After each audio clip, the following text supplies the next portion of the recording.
Good morning, and thank you all for joining us for today's event, the sixth webinar of the Consulting Webinar Series From Insight to Impact, launched by Study in Greece with the aim to provide Greek universities with expert insights and strategic input regarding the different fields and levels of internationalization. The global higher education landscape is fast changing and challenging, affected by a variety of factors, including politics, geopolitics, economics, technology, and demographics, between others. As a matter of fact, recruitment of international students is becoming more and more complex and demanding, and so does international student satisfaction, which plays a critical role in the internationalization process and success of a modern and internationally oriented higher education institution. Today's event is focused on international student mobility and international student satisfaction. We are thrilled to have an international expert of the field, Ms. Nanette Riepmester, Regional Director at Etio Global. Etio Global is a leader in international student satisfaction research, offering the International Student Barometer, a globally recognized benchmark for tracking and improving the international student experience. The IESB provides universities with regional, national, and global comparisons, offering actionable insights to refine international marketing, recruitment, and student experience strategies. With over 25 years of experience in international mobility, Nanette leads the largest global student satisfaction survey, the ISB, in Europe and North America. Her expertise includes employability, mobility, and skills development, and she regularly collaborates with higher education institutions, corporations, and governments worldwide. Today, she will be discussing insights into student motivations, decision-making, and the factors driving student happiness, and she will provide with some recommendations. She will present case studies on how the International Student Barometer data has been used in Germany to improve institutional performance and attract international students. And she will be sharing strategies and tools to leverage ISB data to enhance recruitment, marketing, and student experience, as well as to quantify the impact of student experience improvement initiatives. Nanette, it's a great pleasure and honor to have you here at our virtual home. So the floor is yours. Thanks very much, Theo, for inviting me, for you and your colleagues for inviting me. And it's with great pleasure that I talk to you about the International Student Barometer. And I will show some data that we've done for the DAAD, the German Higher Education Service, to help you understand how it could work, for instance, also for Greece. So first of all, a little bit about who am I? So you have an idea who's talking to you. I'm already for a long time working in the higher education field. Theo said over 25 years. I think it's even over 30 years, but let's not talk too much about that. It's for a long time. And what I do is I work for corporates, what you see here. And with Etio, formerly iGraduate, we run the International Student Barometer. And exactly to be doing both makes a lot of sense. To work with higher education institutions and with employers helps us to understand what it is that makes people successful on the global job market. We're also involved in a few Erasmus Plus projects, amongst them, some of them with Greek universities. And last but not least, we've developed something which is an app called careerprofessor.works to enhance employability skills.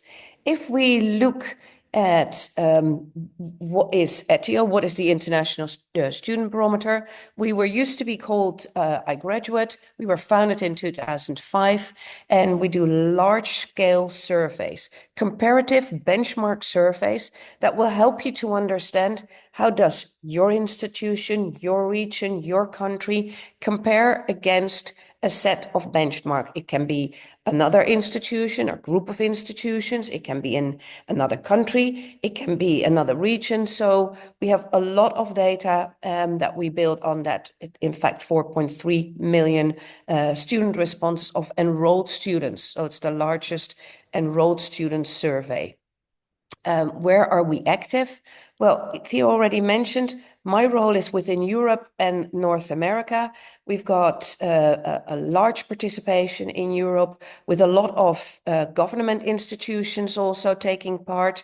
I will focus on the DAAD for today. Canada, the US, smaller but growing, but also already strong with government support.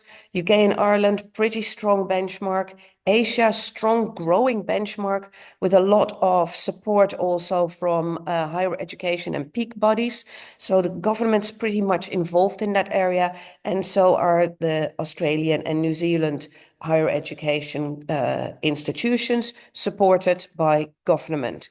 If we look at the what the ISB is, it is really covering the entire student journey from when they were thinking about you.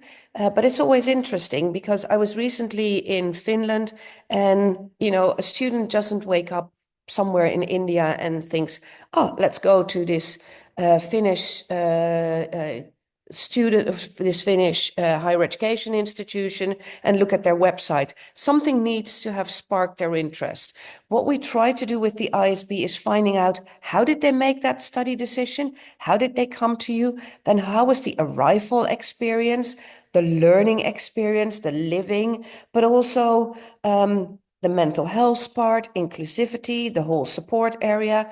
How well are they prepared for the job market? We always try to find a topic that is very timely. This year we focused on artificial intelligence as a timely topic, and I can tell you it's interesting to understand what students say about artificial intelligence, how they view it, the whole travel impact, agent and visa satisfaction. So really the entire student journey is covered in the ISB. Why would you participate? Well, because I think it helps to understand the student voice. Sometimes we tend to forget that what we do is very, very impactful.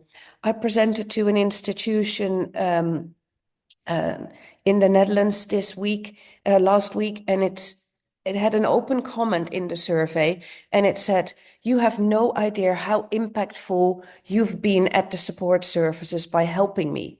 That is a great comment to know, but you need to get that data and gather that data.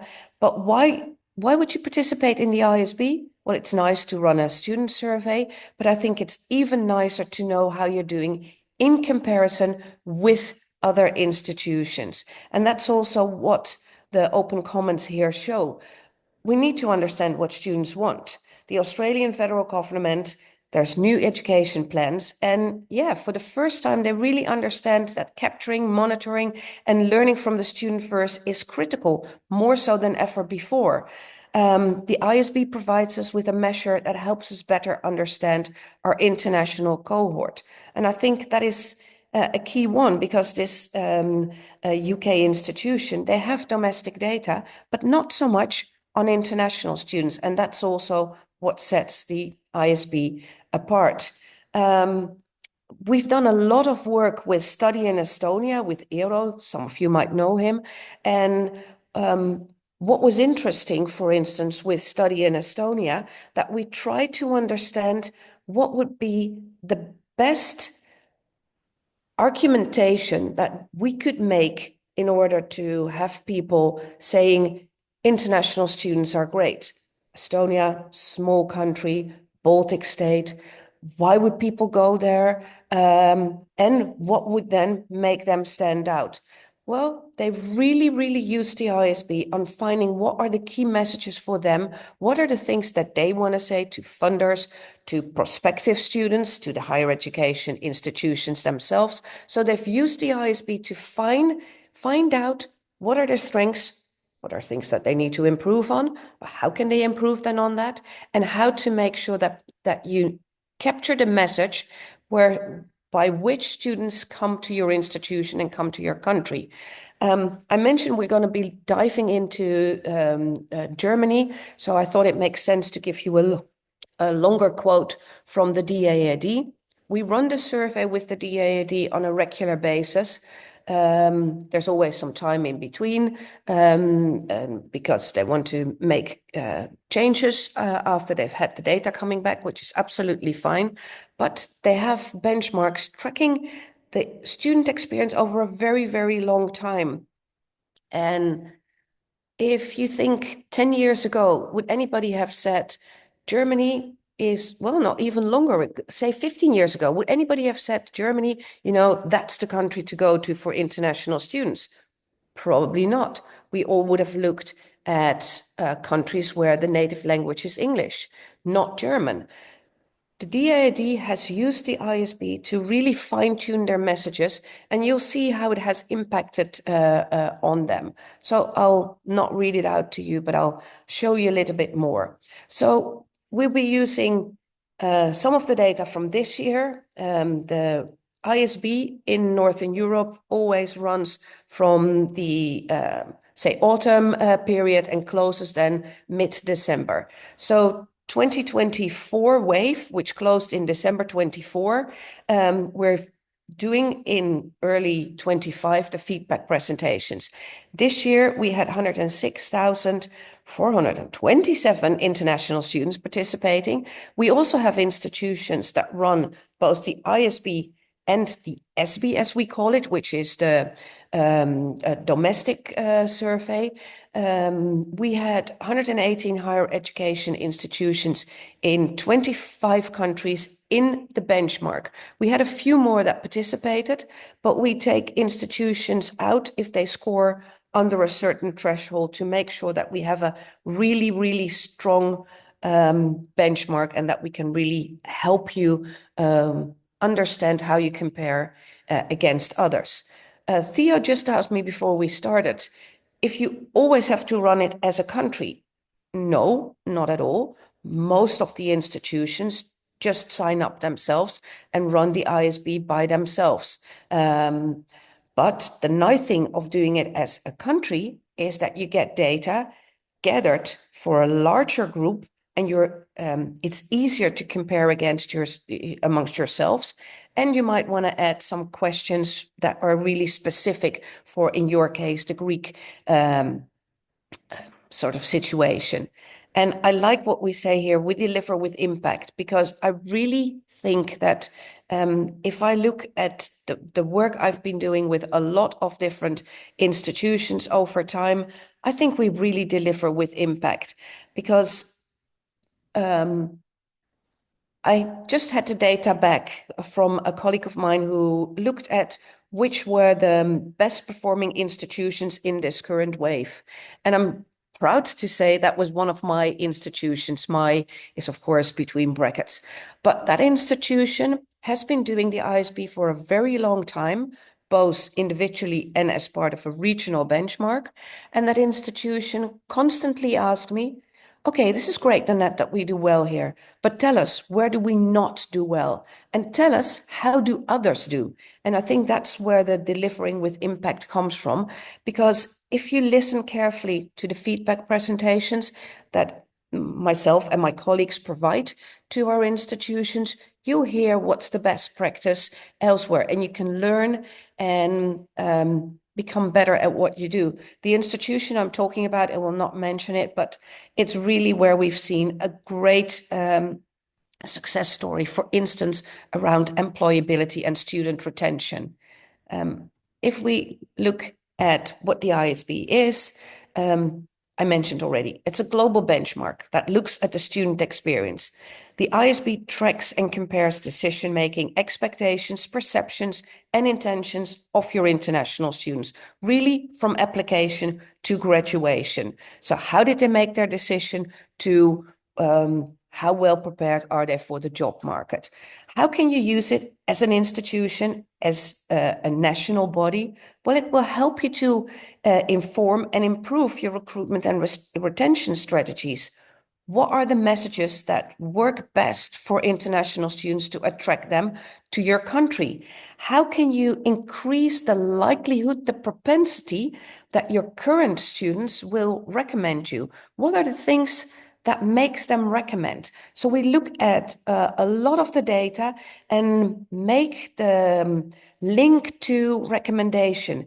Try to understand what's the correlation between recommendation for this particular element as a whole. And that will help institutions to say, if you have an entire slide and you know that things on the left-hand side of the slide are most important for your students and have the biggest impact for your students, then you know that out of the, well, I don't know many institutions, let's put it this way, that have an abundance of fund and can do whatever they want. They have enough people, enough resources.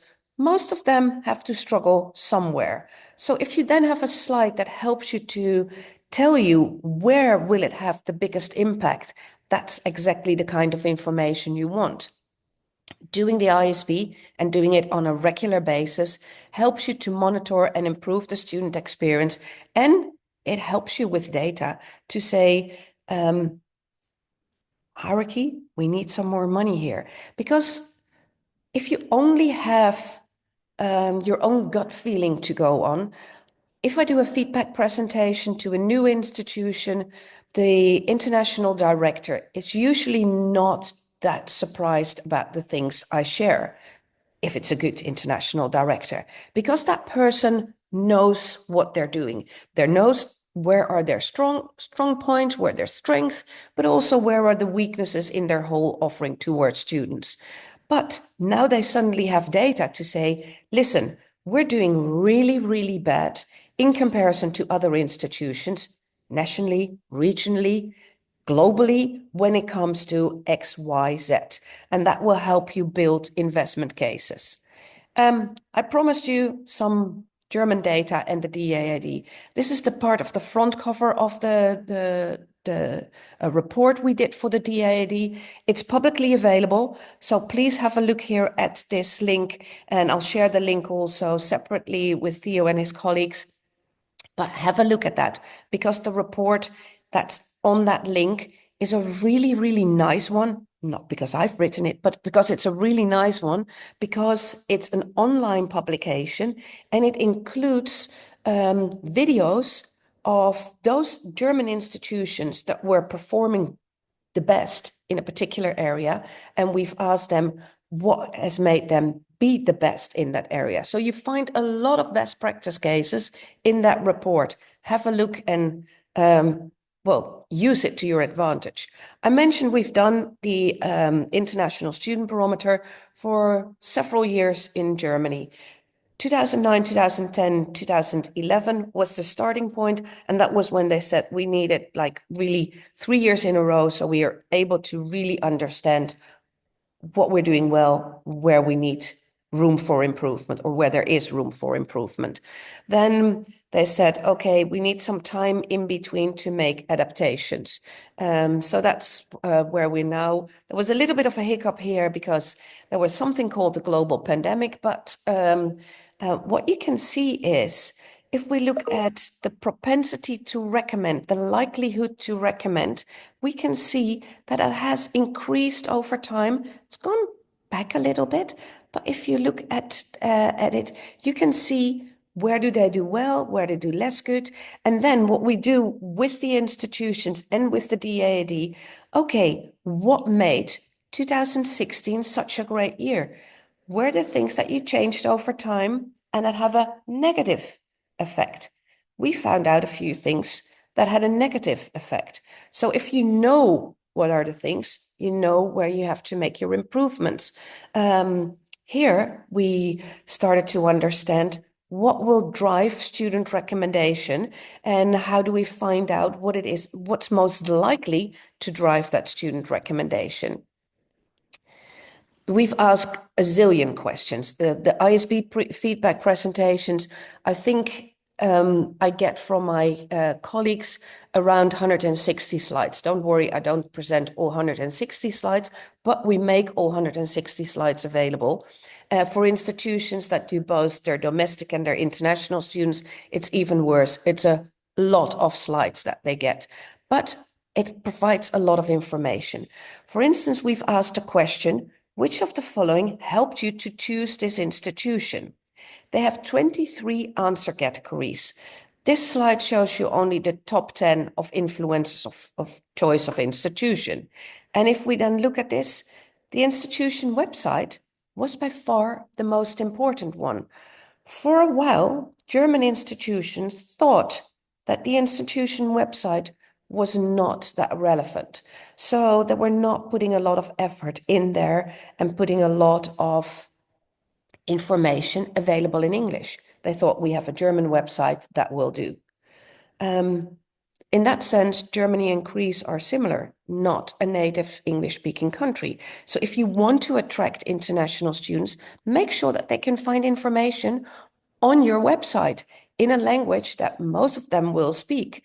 What was also interesting, friends, current students, alumni, social networking sites, which I would also consider people in the end, family, a lot of people had an impact for the decision to come to Germany in this case.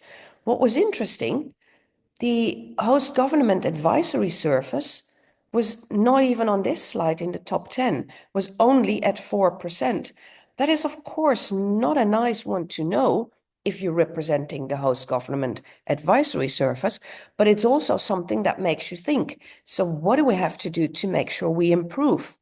Why did I put something around this? And just to give you a little bit of an idea, this is the German data in white, and this is the global ISB benchmark that you see here in pink, the pink hyphen at the top. The numbers here between brackets are the actual number of respondents for this particular survey question. Why have I put this around the alumni? Because I think alumni are your best brand ambassadors you can ever think of. Use them to the max. And here you see they've only been used by 24%. I think there's room for improvement here to use your alumni. An alumnus studied at your institution, know what was great, also know what went less well. But that's not bad. It's good to get the whole story out there and being transparent. But they also know what's the value of your degree on the job market. So I think they're important to use as brand ambassadors. The German brand is particularly strong. We've asked them, was this country your first choice for international education? Back in 2009, when we started doing the ISB in Germany, this wasn't a good-looking slide like this. 83% says, yes, Germany is their first choice for international education in 2022, not in 2009. Germany worked very, very hard to make sure that it became 83% of people saying, yes, this is my first choice of international education. And I think the ISB played a fair share in getting to this stage. I have a lot of slides that I could have shown you, but I've just picked a few because I also don't want to give away too many things. And I've given you the link already to the report. But there's one slide that I always think is an interesting one, because this slide shows the change of institution results versus, what you do well, what you do less good. 2022 versus 2018.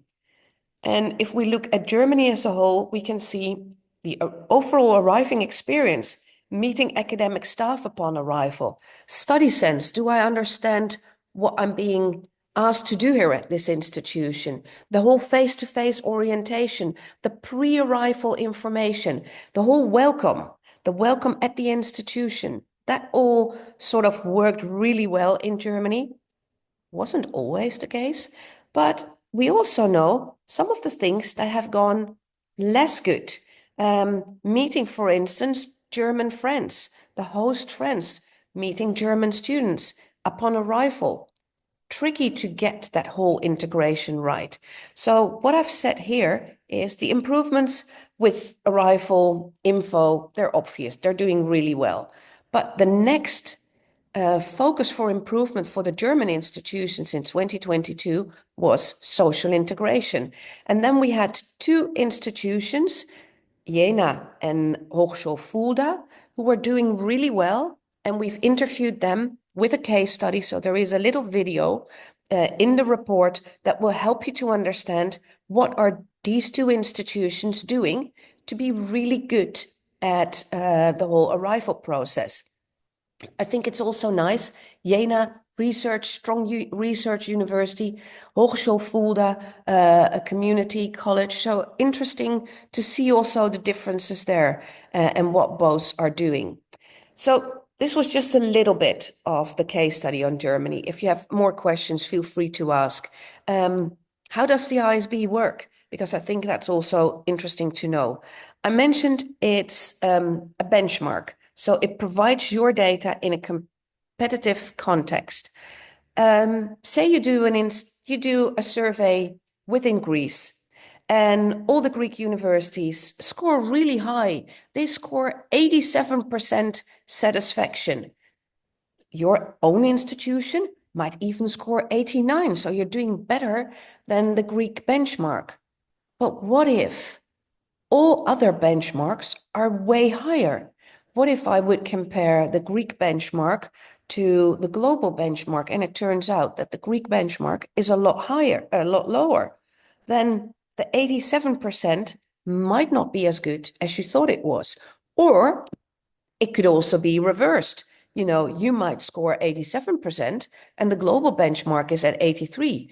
It's also sometimes really nice to know that the ISB data shows you what you're doing super, super well. So competitive context, it will help you with your marketing and recruitment strategies, how to really fine tune those. What is it that drives student recommendation and student satisfaction? It will help the entire institution to understand how to deliver a world-class student experience. And I mentioned earlier on, there was one institution that I work with that is doing really, really well. That institution brings to the feedback presentation all the people that they think matter. We've seen that change over time, because in the beginning that they were doing the feedback presentations, they would get all the support staff there, but not the deans, not the rector. That has changed over time. The rector definitely is there now. All the deans are there now, because they understand you have to do it together as an institution. The whole ISB will help you to understand student perceptions, expectations, their motivations to choose for you, their whole decision-making process, but also what impacts recommendation. And that will help you to sort of understand where the improvement is needed, and it will provide the data for investment decisions if needed. And it will help you to build this continuous improvement. So understand your strengths and your areas for improvement and set meaningful KPIs. So not just key performance indicators that do not make sense, that are not related to the international student experience, but really meaningful key performance indicators. If we look at the ISB, I'm the main point of contact for any institution in mainland Europe. But if I'm in a meeting, like in a webinar today, that doesn't mean that all the clients we work with in Europe their emails are not being picked up. We have a client support team of 5 people that pick up all the emails that my clients send in. And in doing the feedback presentations, this is the period of feedback presentations, always in spring. It's nice to hear that my colleagues at the client support team are really, really quick. You send an email with a question, it gets picked up straight away. So It's not that we say, oh, yeah, you've signed your contract for the ISB. Yeah, we let you know when there's a link and how you're doing with the data. No, we really support you throughout the entire process. We provide a welcome guideline, a welcome package with all kinds of things. We have template emails, promotional materials.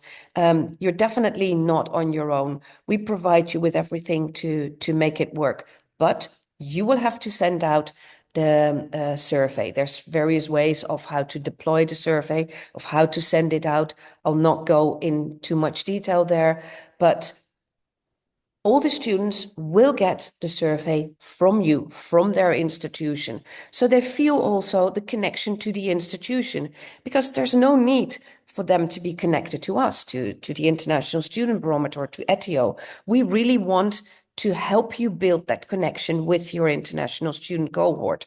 So the survey comes from you. We'll support you in sending it out. We'll have your back and make sure it works. And then we have something that's called the InTouch portal. You will find all your data there, all your support things, but you can also see, once you've launched your survey, how you're doing. And I didn't mention it, but you are allowed to make survey customizations. Now, that is within limitations, because in order to benchmark the data, the questions have to be more or less the same. But what we allow you, for instance, with the support services, if you call it International Office or Office of International Affairs, it only makes sense if we use the right terminology. So we incorporate your terminology, for instance, with the support services. We allow you to have between brackets explaining what you mean by, say, financial services. So your students understand what they're answering. If there's particular questions that you would like to get answered as an institution, you can add them. If you take part as a country, that's even stronger. Like with Germany, with the DAAD, we sit down every time and say, what's a topic for you that would be really important now? Last time we looked, for instance, at housing and accommodation. If that's a key topic, we ask extra questions around housing or accommodation if needed, because the survey as a whole is already pretty elaborate and contains a lot of information. So when the survey is live, you can look at the response rate dashboards and see how you're doing. You already can get some kind of benchmark data. So if you've launched somewhere in October, but in November, you have to give a presentation on international students, you can already get some screenshot from that tool, and you can already incorporate that into your presentation. And then there's the final reporting. I already mentioned this is more or less the period. We're getting to the end of the period. I usually start mid-March with the whole feedback presentation, sometimes a little bit earlier if an institution requires it. But we do need to have looked at the entire data set before we can do any analysis and feedback presentations, because it is benchmark data. With the final reporting, either myself or one of my colleagues will come and present to your institution. Before the pandemic, we went everywhere in person.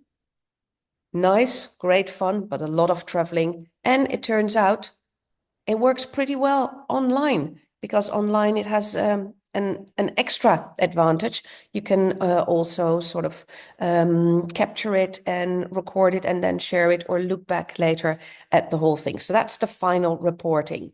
If we look at the timings for the upcoming wave in 2025, we run two waves. One is more or less running now, would be a bit hard to still get you in there. The second wave in 2025, most institutions in Europe take part in the second wave happening in autumn, fall. The first launch possibility is the 22nd of September. That doesn't mean you have to launch then. You can launch until the 24th of November. Now, that is cutting it pretty short. My advice always is go with the end of October, beginning of November. That gives you enough time because all surveys, and there's no exceptions here, close by the 15th of December because that's when our analysis starts. Already raw responses and student comments are available 3 weeks after it. So early January, you have your first data coming back to you, and then you get in a staggered approach, you get all the data delivered in your really at your doorstep in your portal, and from end of February we start providing the feedback presentations. So that's how things work. I'm sure there's questions that people might have. Happy to take any questions. I stop sharing my screen so we can see one another, and thank you for listening. Thank you very much, Nanette, for your comprehensive and insightful presentation. I think that your survey is really helpful and provides us with strategic input and will enable us and Greek universities make informed decisions regarding our recruitment strategies, promotion, marketing. I have some questions, but let's first give the floor to the field, to our audience, to ask their questions. Are there any questions, George? Okay, let me. They can unmute themselves if they want to. And you, of course, you can unmute yourselves and ask your questions directly, if there are any. I can start with an introductory question of mine. I would like to ask you if within the last year we can is there any basic trend impacting the international student satisfaction, and if international student satisfaction reflections, perceptions, intentions are culturally oriented? Oh, that's a really good question. I didn't talk so much about how you can look at the data and segregate the data, but once you get the data back, you can look at bachelor, master, PhD level. You can look at the various nationalities. You can look at full degree students and exchange students. So you can really dive into the data and slice and dice and segment it into various groups. We've done some analysis on the global data set, how certain nationalities compare against one another. There's definitely things that we can see where certain nationalities view things differently. For instance, with the Germans, we could see certain groups were more responded better to certain messages in your recruitment. So we changed the messages a little bit per group, and we knew what institutions could do to really make sure that you would deliver exactly the right marketing message in a certain market. In order to answer your question of trends, what we see already for a long time is that the whole employability is gaining in importance. So employability is the question. We've asked several questions, but the key question is, do you believe that this job, that this program of study will help you get a job after graduation? That is a pretty broad question, but we do see that students pay a lot of attention. So for the past 7 years, so that's a long trend, we see that employability globally has the biggest impact on the whole selection of an institution and on the recommendation. And we also looked at happiness of students, and it turned out that happiness is also correlated to having the feeling that you're doing something that will help you get a good job once you graduate. But we see more and more in that happiness question that people are not only concerned about the job upon graduation, but also about the whole social aspect and meeting others. So that's where we see some Interesting. differences. Interesting. Yeah, this gap between education and industry in the market is really interesting and critical. Yeah. Yeah. Of course, other practical issues I think that may impact student satisfaction, such as student housing. Yes. And you're witnessing a crisis in the Netherlands, huh? Yeah, I try to avoid that one, but no, student housing is not just in the Netherlands. It's everywhere important, but it's interesting. For instance, I mentioned I'd done a few Finnish feedback presentation for Finnish institutions, and because it's online, in that same week also some Dutch institutions. And it was interesting because the Finnish institutions were all like, oh, we're so afraid of the housing situation and what people will say about it because it's become so expensive, so difficult. And then I could show them their institution, the Finnish comparison, and then the European comparison, and they go like, we're suddenly not that worried We're anymore. not that bad. It's not that bad as we thought, because that is definitely a thing we can see in the Netherlands, that the housing prices are really, really high. It's for sure having an impact. We've asked some extra questions around housing also, like, have you arranged housing up front? Because it's, if institutions like institutions in the Netherlands say arrange it up front, and then still a lot of the students show up without having arranged it up front. But we can see now with the Dutch institutions that most have arranged it up front. It's around 12% if you would take all of them together, the institutions that haven't arranged it up front and walk into problems. And we asked them also around the whole, how far are you from your institution? How do you get to your institution? What kind of impact does that have? Does it have a negative impact in going to your institution?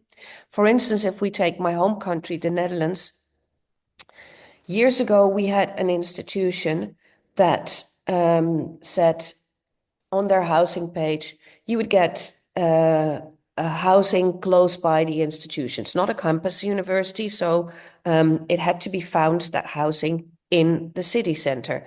Now, they had a picture of a beautiful location in that particular city. I will not say the city, but it's the city where I originally come from. So you could figure out a little bit what it is. It had a beautiful housing, a beautiful street, but not even the teachers will live on that street. And if you set the expectations falsely, you will get serious backlash from your students, because they were all thinking they were going to live on this beautiful canal, in this beautiful house, and they would pay 300 euro. Now it turns out they're going to pay 800,000, 1,200 euro for sometimes something that's the size of a closet, and that's half an hour away. So that does change the whole situation, but it helped the institution to get the data back, the comparison to the other institutions, and the open comments. The open comments were, in this case, very negative, but very, very helpful, because they knew what they'd done wrong and how to improve it. No, of course. And that counts. Yeah. That's really important to learn from your mistakes. And talking about the Netherlands, I assume that especially after Brexit, Dutch universities did really well in internationalization, right? And my next questions relate to the fall of the big five traditional study destinations. We can see the latest developments in the US, because politics also impact international student mobility. And I would like to ask you about if you can share your perspectives into this. I mean, the fall of the traditional English-speaking countries and the emergence of alternative study destinations, like Germany. To be honest, Germany Over the past few years, became a traditional study destination for international students. Yeah. Um 20 years ago, German institutions didn't offer English courses. Yeah. Yeah, I think it's a really good question, and it's something that we all need to be aware of. We've not run a full survey yet since all the changes happening in the US, but I am sure that we will see changes in the data. If we look at other data sets that look at enrollments, we can see the changes already. What we notice in the ISB, if there's, so that's people that have signed up and are at an institution, what we do see is we've asked them during Brexit, for instance, questions around the impact of Brexit. It definitely had an impact. We could see that students were suddenly starting to look for other destinations where they could, for a lot. So I don't think like Brexit didn't have an impact on study destinations outside the EU, but from within the EU, it for sure had an impact because you suddenly had to pay a lot more than you previously had to pay. There were no longer the European tuition fees, but it was the out of outside of the EU tuition fees. So that had a big impact. So we can see things like that, like this. I think what we will see more and more, particularly things, the UK, it looks like they're recovering a little bit, but it has had a heavy blow, and students will think twice to go to a country where the whole visa situation is unclear, but particularly also, and this leading back to employability, where it's not clear what your status will be once you graduate. I think the US will have serious issues, not so much just for the Trump administration, but it will have serious issues around no clarity whether you will be allowed to stay or not. Yeah. And I think that will have a tremendous impact because students, if they go and study abroad, they very often like to stay in the country for a while. Not maybe not for the rest of their lives. Going back to the Netherlands, my home country, there was recently this week a report from the NUFIC showing how many people stay. 25.3, if I'm correct, international students stay in the Netherlands. And they very often have a higher income than Dutch students. So they're good for the economy. They bring a lot of money. My home country at the moment is not very keen on international students. I think that's a silly thing because our economy needs the talent. And if we say we don't need international students, but we do want global talent, we have a bit of a problem there because these international students will become global talent, and the sort of the study and stay is a very important line of sight that you want to create as a country if you want to keep students. And I think Germany is one of those countries that has understood that message very, very clearly. And what about Greece? We met each other in the framework of the Forum on Education Abroad in October in Athens. Yeah. You had the chance to meet people by Greek higher education institutions, to talk with them. In Greece, we're doing our first baby steps towards internationalization, but it is a sector that is growing rapidly. We have more and more international programs, English taught, to attract international students. Greek universities engage in international promotion and marketing. We are newcomers in internationalization. Can you please share your perspectives and insights into the future of Greek higher education within this challenging and demanding landscape? Yeah, well, I wish I had a crystal ball that would make my life a lot easier. But I think looking at the fact that you're a newcomer in the whole internationalization, a relative newcomer, is a positive thing because you can learn from all the mistakes that others have made.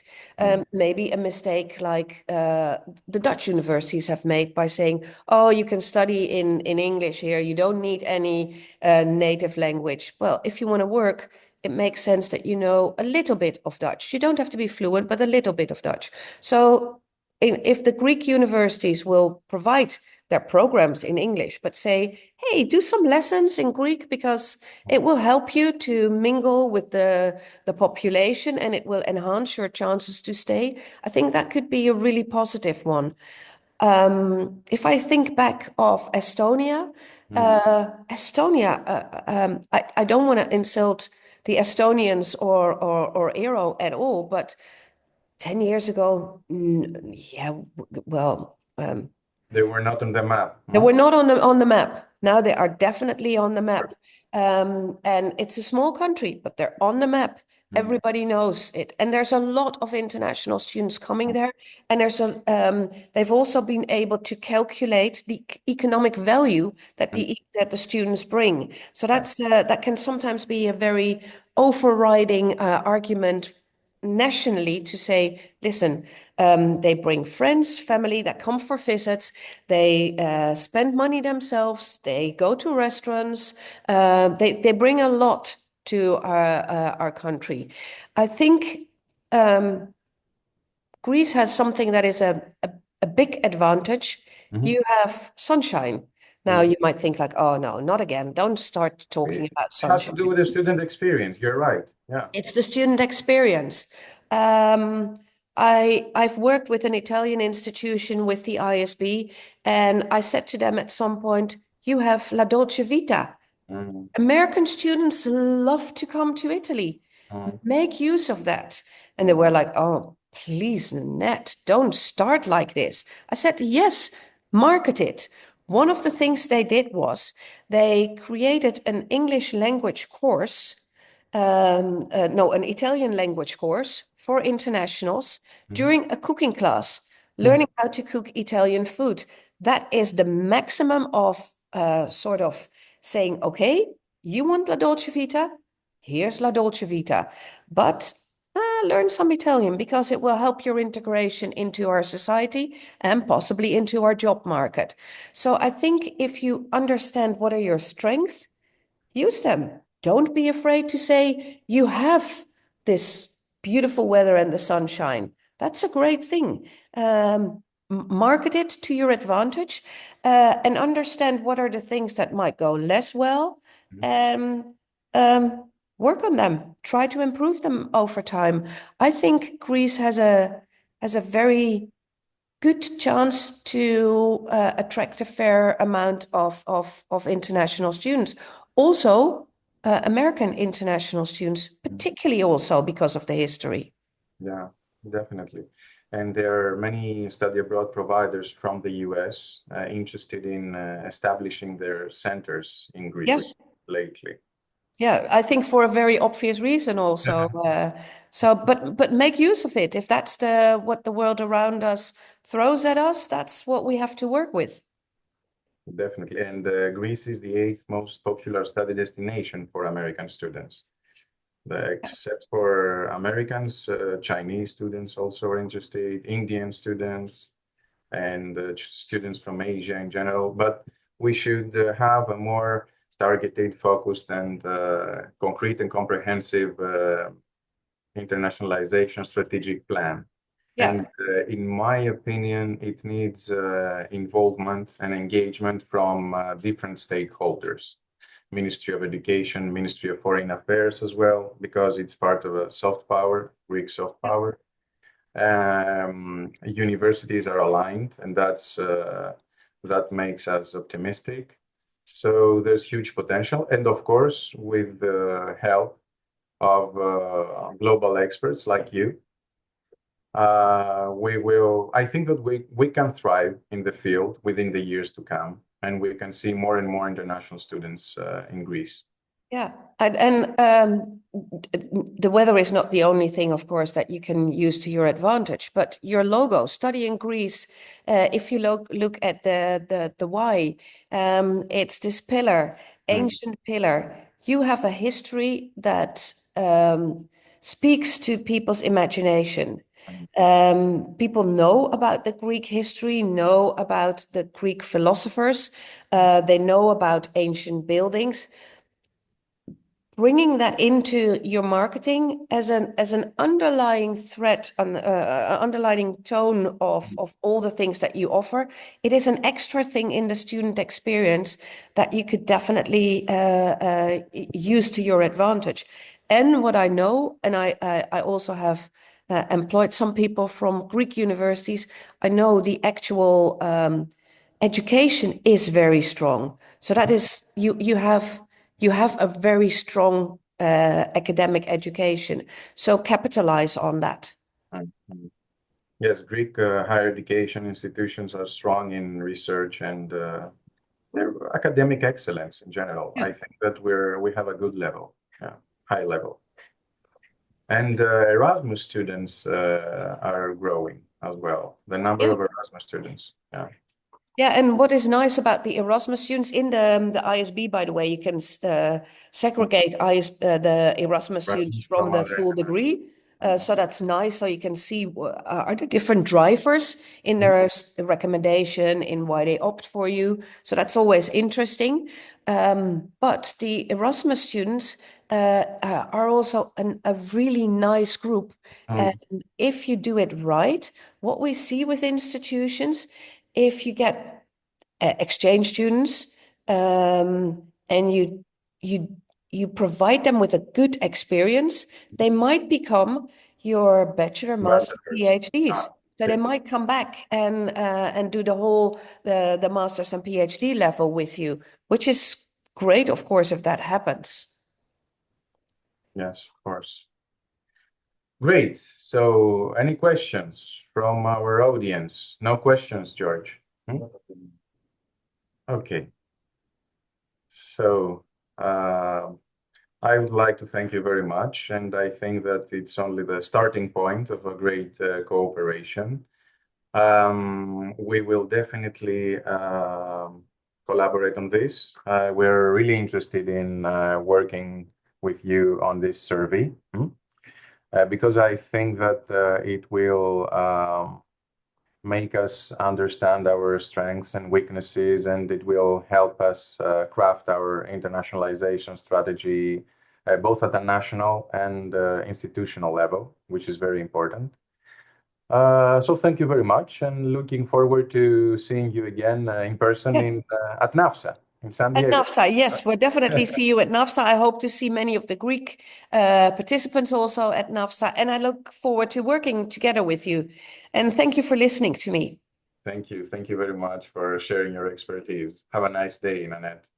Thank you. Bye, everybody. Have a nice day. Thank you all for joining us for today's webinar, and the webinar will be available online on our intelligence page. And have a nice day. Bye, everybody. Take care. Bye-bye.